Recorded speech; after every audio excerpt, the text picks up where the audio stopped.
Tacey Jungmann with Snowbray Lane Photography, and recently I was asked by the folks at CubiCasa to talk about how to increase revenue using floor plans.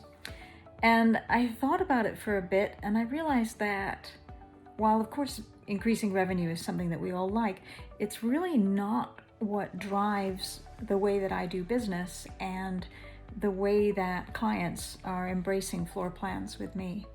So here's my approach to it, is that I really believe that if you're holding your client's best interests at heart and also thinking about their client's best interests, you're going to find different kinds of services to offer them that simply work.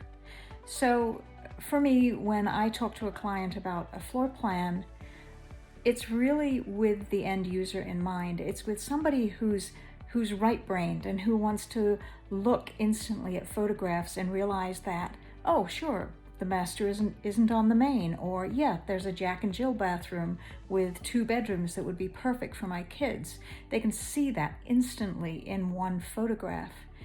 And that's going to save my client money from having multiple photographs. It's going to save them time because people who want to come and see the house are going to already have a sense that it might be right for them.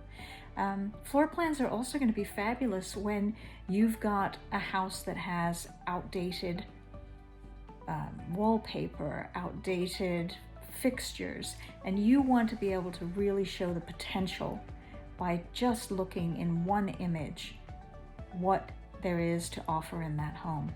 So whether it's revenue driven or whether it's service driven, for me, CubiCasa has been a perfect addition to the services that I offer. So take a look, give it some thought, and hope it works for you.